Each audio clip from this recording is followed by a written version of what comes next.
बिस्मिल्लाहिर्रहमानिर्रहीम। BS6 master analytical chemistry में आज हम नया चैप्टर स्टार्ट करेंगे जिसका नाम सॉल्वेंट एक्सट्रैक्शन है। सॉल्वेंट एक्सट्रैक्शन के सिलसिले में आज पहला ही पार्ट है। सॉल्वेंट एक्सट्रैक्शन क्या होती है उसको आप इस तरह से डिफ़ाइन कर सकते हैं कि solvent extraction is the process in which a compound transfer from one solvent to another solvent due to the difference in its solubility or distribution coefficient between two immiscible or slightly soluble solvents। और इसको हम किस लिए use करते हैं? It helps to separate thermally unstable and volatile compounds। और ये इसके कुछ एडवांटेजेस दिए हुए हैं कि it has low energy consumption, large production capacity, fast action, easy continuous operation and ease of automation।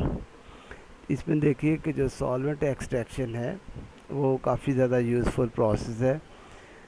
जब रिसर्च वर्क करते हैं तो उनमें अक्सर जो है कंपाउंड एक्वस मीडियम में जो हमारे पास आ जाते हैं। वाटर में जो कंपाउंड्स होते हैं उनको आप सेपरेट कर सकते हैं सिंपल डिस्टिलेशन से। डिस्टिलेशन में क्या होता है कि वाटर में उसका जो सॉल्यूशन है उसको आप सिंपली हीट अप करते हैं तो वाटर एवेपोरेट कर देता है, बाकी आपके पास जो है वो कंपाउंड रह जाता है।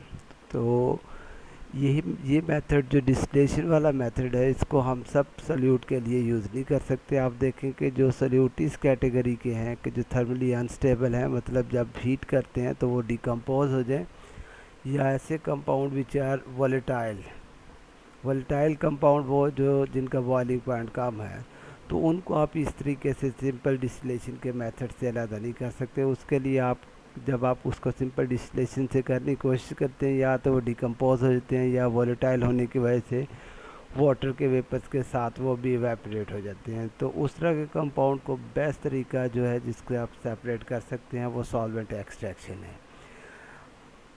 सॉल्वेंट एक्सट्रैक्शन के लिए इस तरह का एक अपरेटस यूज़ करते हैं, इसको सेपरेटिंग फनल कहते हैं। और ये सेपरेटिंग फनल जो सबसे सिंपलेस्ट मेथड जो सॉल्वेंट एक्सट्रैक्शन का उसमें आप इसको यूज़ करते हैं। इसके अलावा इससे काफ़ी सारे डिफरेंट अदर मेथड्स भी हैं जिनसे आप सेपरेट करेंगे, जिनको आने वाले आगे पार्ट्स में हम बहुत ज़्यादा डिटेल से डिस्कस करेंगे। तो बेसिकली क्या होता है कि ये एक्वस फेज़ है जिसमें कोई सॉल्यूट है जिसको आप सेपरेट करना चाहते हैं, तो उसके लिए आप कोई सूटेबल ऑर्गेनिक सॉल्वेंट चूज़ करते हैं। उस ऑर्गेनिक सॉल्वेंट की जो प्रॉपर्टीज़ होनी चाहिए वही पहली वाली ये है कि वो वाटर में मिसिबल ना हो, नंबर 1। नंबर 2, उस कंपाउंड में, उस लिक्विड में, ऑर्गेनिक फेज़ में जो सल्यूट वाटर में डिज़ोल्व है, एक्वस फेज़ में डिज़ोल्व है, वो उसमें ज़्यादा उसकी सॉल्बिलिटी हो। तो जिसकी वजह से जब आप इन दोनों सॉल्वेंट्स, ये एक्वस फेज़ है, इसके ऊपर जो ऑर्गेनिक कोई सा सूटेबल सॉल्वेंट जो आपने चूज़ किया वो रख के यहाँ से लिड ऊपर देते हैं, नीचे से स्टॉप कर देते हैं स्टॉपर इसका, और उसको अच्छी तरीके से शेक करते हैं यहाँ तक कि जो है इक्विलिब्रियम स्टेट रीच कर जाए। इक्विलिब्रियम स्टेट क्या चीज़ होती है कि इक्विलिब्रियम स्टेट ऐसी स्टेट होती है जिसमें जो सल्यूट दोनों फेजेस में मैक्सिमम अमाउंट में डिस्ट्रीब्यूट हो जाता है। अगर उसके बाद फर्दर आप शेक करें तब भी उसकी अमाउंट जो ऑर्गेनिक फेज़ या लिक्विड फेज़ में, एक्वस फेज़ में है, वो चेंज नहीं होती। तो उस स्टेट को हम इक्विलिब्रियम स्टेट कहते हैं। तो इक्विलिब्रियम स्टेट के बाद जो है यहाँ से जो है टैप ओपन करते हैं, दोनों लेयर्स को आप अलहदा कर लेते हैं। पहले ये सपोज इस वाले केस में एक्वस लेयर नीचे आएगी, उसके बाद जो है ऑर्गेनिक लेयर, तो ऑर्गेनिक लेयर से आप इधर जो है कुछ ऑर्गेनिक जो कंपाउंड है जिसको आपने एक्सट्रैक्ट किया है वाटर लेयर से, तो उसको आप अलग से सेपरेट कर सकते हैं या सच उसको यूज़ कर सकते हैं। तो ये तो एक मेथड आपने देखे। इसके अलावा भी जो है सॉल्वेंट एक्सट्रैक्शन को हम यूज़ करते हैं। ज़रूरी नहीं है कि वो थर्मली अनस्टेबल या वोलेटाइल कंपाउंड्स के केस में जो भी मैंने बताया, उसके अलावा भी आप बहुत दूसरे सारे कंपाउंड्स हैं उनको आप सॉल्वेंट एक्सट्रैक्शन से एक्सट्रैक्ट कर सकते हैं। तो सॉल्वेंट एक्सट्रैक्शन के सिलसिले में एक लॉ है जिसको हम डिस्ट्रीब्यूशन लॉ कहते हैं। डिस्ट्रीब्यूशन लॉ लिक्विड एक्सट्रैक्शन के सिलसिले में ये यूज़ होता है। इसको डिफाइन आप इस तरह से कर सकते हैं कि at equilibrium of given solute is always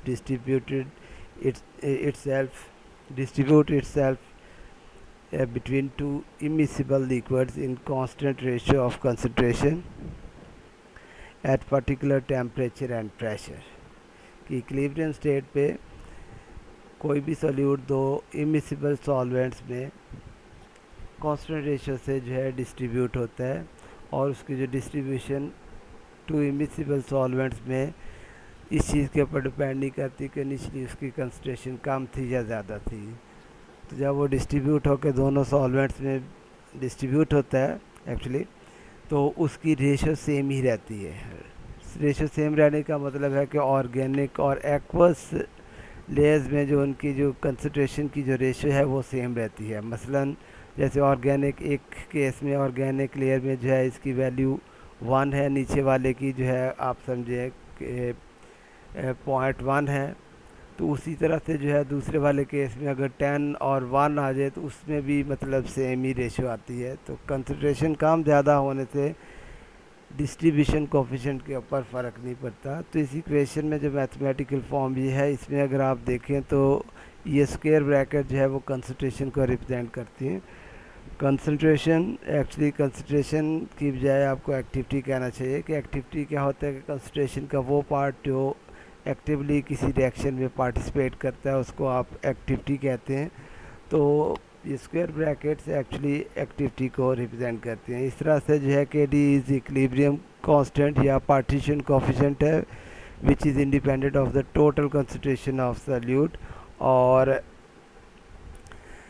इसमें देखिए कि जब आप के डी लेना चाहते हैं, डिस्ट्रीब्यूशन कोफिशिएंट की वैल्यू अगर आप लेना चाहें, तो डिस्ट्रीब्यूशन कोफिशिएंट की वैल्यू उस वक्त वैलिड होती है जब जो कोई भी एनालाइट, जैसे इस वाले केस में ए से जो रिप्रेजेंट किया हुआ है ये सॉल्यूट जो है, वो जब डिस्ट्रीब्यूट होता है ऑर्गेनिक फेज़ और एक्वस फेज़ में, तो दोनों फेजेस में वो उसकी फ़िज़िकल स्टेट एक ही होनी चाहिए। फ़िज़िकल स्टेट मीन अगर जो है ऑर्गेनिक सॉल्वेंट में ये डिज़ोल्व फॉर्म में है तो एक्वस फेज में भी डिज़ोल्व फॉर्म में ही होना चाहिए। अगर इस तरह से दोनों फिज़िकल स्टेट में एक ही जैसा है तो इसका मतलब है कि आप उसके लिए उसकी के डी की वैल्यू को आप लेके यूज़ कर सकते हैं। लेकिन जो है मोस्टली इस तरह से कम होता है।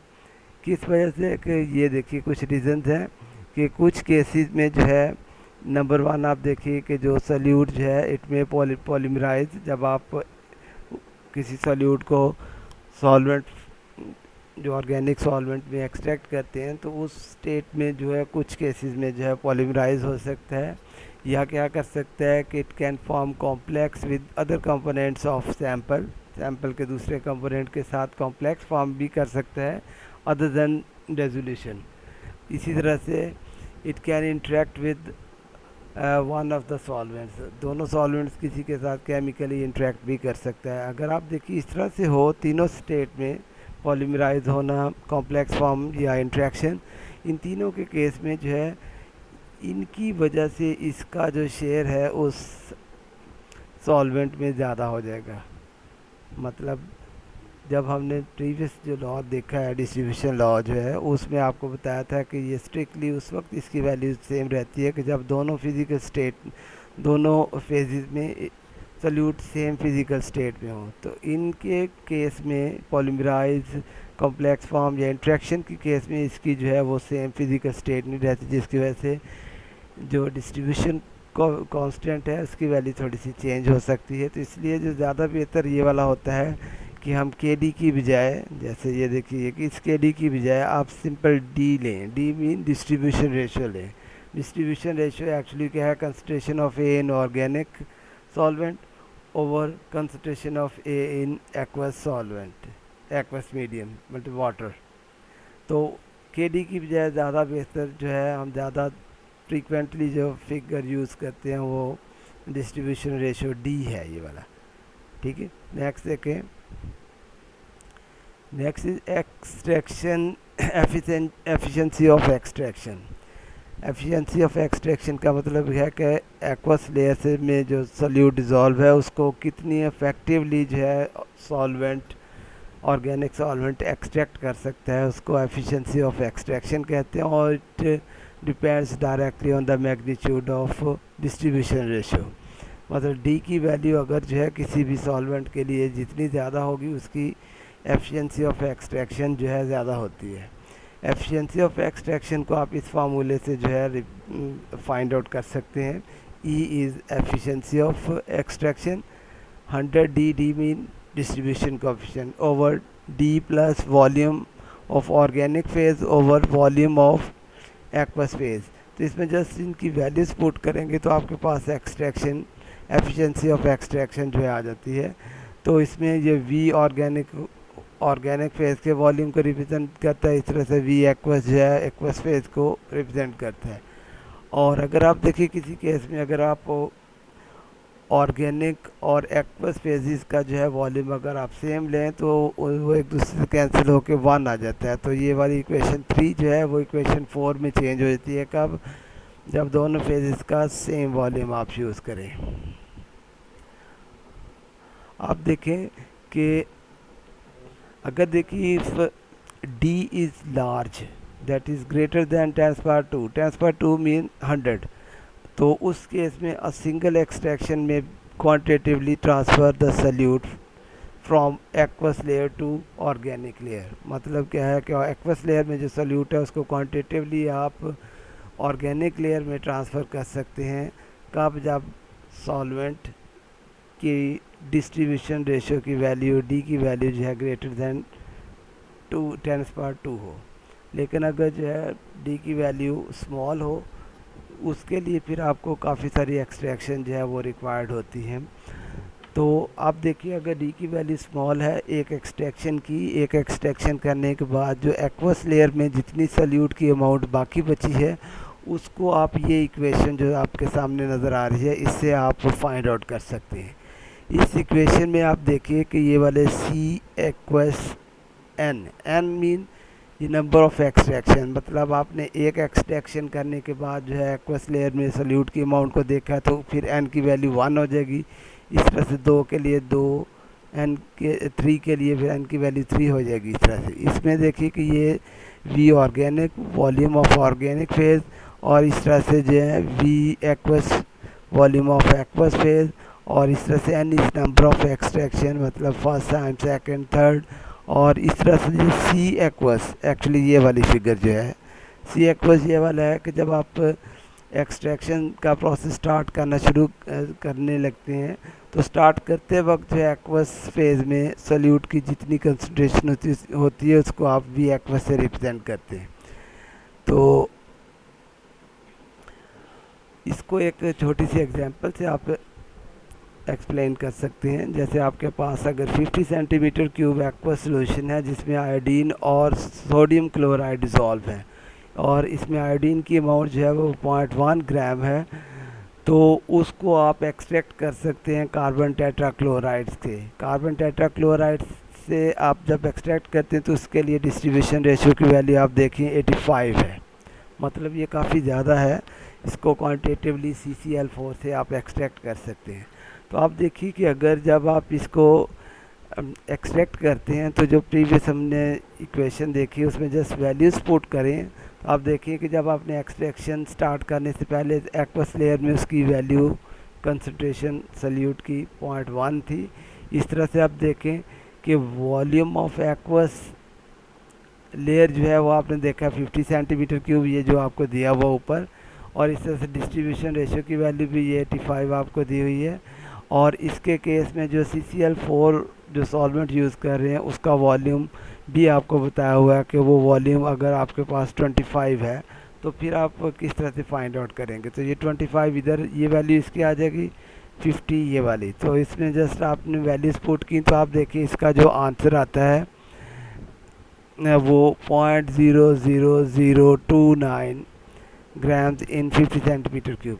क्या मतलब हुआ कि वो वाटर जिसमें शुरू में आयोडीन 0.1 ग्राम थी सोडियम क्लोराइड के साथ, उसको जब आपने 25 centimetre cube of carbon tetrachloride के साथ एक्सट्रैक्ट किया पहली दफ़ा, तो उसमें जो आयोडीन की अमाउंट जो बाकी बच गई है 0.1 ग्राम से कम होके उसकी अमाउंट जो है पॉइंट टेट्रा 029 रह जाती है।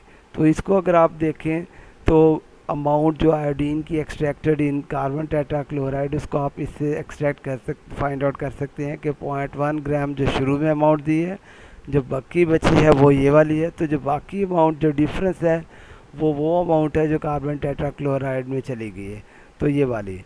तो इसमें अगर आप देखिए ये जो इतने ग्राम है, इसको अगर आप परसेंटेज से रिप्रेजेंट करना चाहें जो चली गई है, तो 0.0997 ओवर टोटल अमाउंट जो इनिशली प्रेजेंट थी 0.1 इंटू 100, तो आप देखते हैं 99.97% जो है एक्सट्रैक्ट हो गई आयोडीन जस्ट एक सिंगल प्रोसेस में। किस वजह से इतनी ज़्यादा इसकी परसेंटेज गई है? इसलिए है कि इसमें डिस्ट्रीब्यूशन कोफिशिएंट की वैल्यू काफ़ी ज़्यादा है 85, जिसकी वजह से आप देखते हैं कि 99.97% जो आयोडीन जो है सिंगल एक्सट्रैक्शन में वो आप सेपरेट कर सकते हैं। ठीक है, next is successive extraction. Successive extractions कब यूज़ करते हैं? जब डिस्ट्रीब्यूशन कोफिशिएंट की वैल्यू जो है वो बहुत ज़्यादा स्मॉल हो। लेकिन अगर आप देखें डिस्ट्रीब्यूशन कोफिशिएंट की वैल्यू बहुत ज़्यादा हो तो एक ही एक्सट्रैक्शन सफिशिएंट होती है क्वांटिटेटिवली सोल्यूट को एक्सट्रैक्ट करने के लिए। लेकिन अगर इसकी वैल्यू देखिए कि डी की वैल्यू स्मॉल हो तो एक से ज़्यादा दफ़ा आपको एक्सट्रैक्ट करना पड़ता है। तो जब आप एक से ज़्यादा दफ़ा एक्सट्रैक्ट करते हैं तो उसके केस में ये वाला आपको बताया, देखें कि जब आप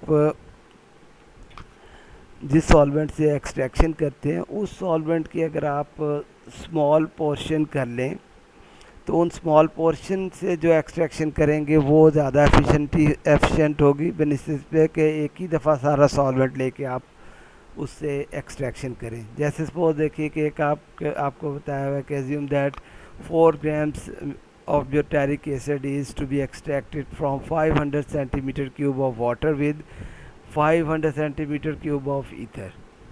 तो उसके लिए डिस्ट्रीब्यूशन कोफिशिएंट की वैल्यू 3 है, टेम्परेचर 25 डिग्री सेंटीग्रेड है। अब इसको आप दो तरीके से हम करेंगे। पहले स्टेप में जो है हम एक ही दफ़ा लेंगे 500 सेंटीमीटर क्यूब ईथर जो है इकट्ठा यूज़ कर लेंगे। दूसरी दफ़ा जो है हम 500 सेंटीमीटर क्यूब की बजाय इसको दो पोर्शन में डिवाइड करेंगे, 250 के दो पोर्शन देखेंगे और फिर हम कंपेयर करके देखेंगे कि अगर इकट्ठा 500 सेंटीमीटर क्यूब ईथर यूज़ करें तो वो ज़्यादा अच्छे तरीके से ब्यूटारिक एसिड को एक्सट्रैक्ट कर सकता है, या दो पोर्शन में जो 250 वाले सेंटीमीटर क्यूब वाले दो पोर्शन हैं वो ज़्यादा अच्छे तरीके से कर सकते हैं। तो उसमें देखिए कि पहले स्टेप में ये पहला केस जो है इसमें एक्सट्रैक्शन इन सिंगल स्टेप है। सिंगल स्टेप का मतलब है कि 500 सेंटीमीटर क्यूब जो एक्वस सोल्यूशन है जिसमें ब्यूटारिक एसिड की 4 ग्राम प्रेजेंट है, उनको आप उसमें ब्यूटारिक एसिड को आप 500 सेंटीमीटर क्यूब ऑफ ईथर से एक्सट्रैक्ट करते हैं। तो वो देखिए किस तरह से इक्वेशन है कि K D is equal to C ether over C aqueous concentration.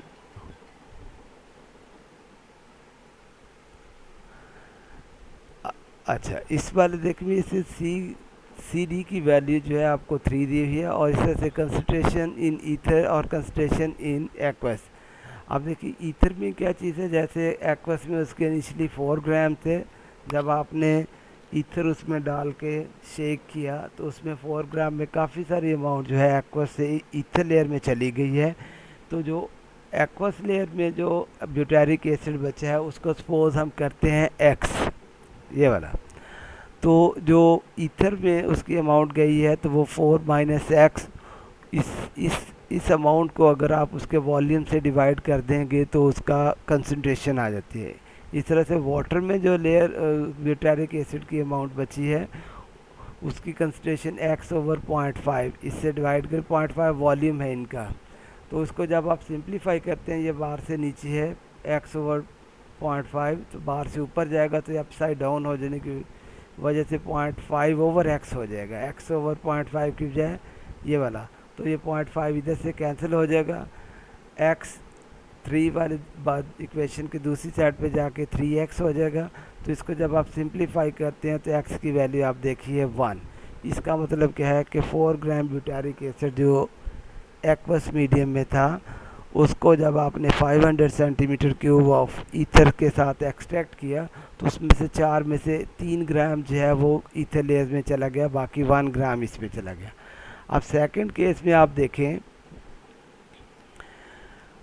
Second case में हम क्या करते हैं कि 250 सेंटीमीटर क्यूब ऑफ ईथर को आप 2 पोर्शन में डिवाइड कर लेते हैं। 250 वाले में पहले केस में 250 ml ऑफ ईथर से एक्सट्रैक्ट करेंगे, फिर जो बाकी बचेगी एक्वस लेयर में ब्यूटारिक एसिड की अमाउंट उसको दूसरे 250 से एक्सट्रैक्ट करेंगे। तो पहली दफ़ा जो आप एक्सट्रैक्ट करते हैं फर्स्ट स्टेप में वो आप देखिए ये वाला इस तरह से कि इसमें जस्ट वैल्यू है 4 माइनस x1। जैसे पहले आपने x था, इसमें x1 इसलिए लिखा है कि 2 दफ़ा हम एक्सट्रैक्ट करेंगे, एक दफ़ा x1 दूसरी जगह x2। तो इसको आपने इसका वॉल्यूम 0.25 डेसीमीटर क्यूब से डिवाइड किया है। तो इस वाले केस में आप देखिए x की वैल्यू जो है 1.6 आती है। मतलब 4 ग्राम ऑफ ब्यूटारिक एसिड जो इनिशली एक्वस लेयर में था उसमें अब जस्ट 1.6 ग्राम बाकी बचा है। तो जो ब्यूटारिक एसिड जो है 250 सेंटीमीटर क्यूब ऑफ ईथर में चला गया वो कितना है 2.4 ग्राम जो है वो चला गया। और जो बाकी सेकंड फेज़ में आप देखिए सेकंड स्टेप में जो रिमेनिंग 250 सेंटीमीटर क्यूब पोर्शन है ऑर्गेनिक सॉल्वेंट ईथर का, उसको जब आप यूज़ करेंगे तो उसके केस में आप देखिए कि जो इनिशियल कंसंट्रेशन जो प्रीवियस वाले में आपने देखी थी यहाँ ये 4 है, तो इस वाले केस में इसकी जो है 1.6 रखेंगे, बाकी सारी पहली एक्सट्रैक्शन में निकल गई है। और बाकी इसमें जस्ट वैल्यूज पुट करके आप देखेंगे तो x की वैल्यू ये 0.64 आती है। तो दोनों एक्सट्रैक्शन में जो है टोटल जो है कितनी अमाउंट गई है वो आप इसमें से देख सकते हैं। ये तो दूसरी वाली केस में आप जैसे देखिए कि ये इसमें जैसे टोटली आपने देखे तो ब्यूटारिक एसिड की अमाउंट 4 ग्राम थी, जो लास्ट सेकंड एक्सट्रैक्शन के बाद जो अमाउंट बची है वो 0.64 है। तो टोटल जो ब्यूटारिक एसिड ईथर में एक्सट्रैक्ट हुआ है तो उसकी अमाउंट आपने देखा है 3.36 ग्राम है। तो दोनों केसेस में जो डिफरेंस आता है 0.36 ग्राम का आता है। क्या मतलब है अगर ईथर को आप 2 पोर्शन में करके एक्सट्रैक्शन करें तो वो 0.3 ग्राम जो है वो ज़्यादा एक्सट्रैक्ट होता है। इसको अगर आप परसेंटेज में देखें तो 12% मोर मतलब ब्यूटारिक एसिड एक्सट्रैक्ट हुआ है, उसकी परसेंटेज एफिशिएंसी एक्सट्रैक्शन की 12% ज़्यादा हो जाती है। तो इस तरह से आज का लेक्चर ख़त्म हुआ है। सेकेंड लेक्चर में इंशाल्लाह जल्द मिलेंगे, उस वक्त तक के लिए अल्लाह हाफिज़।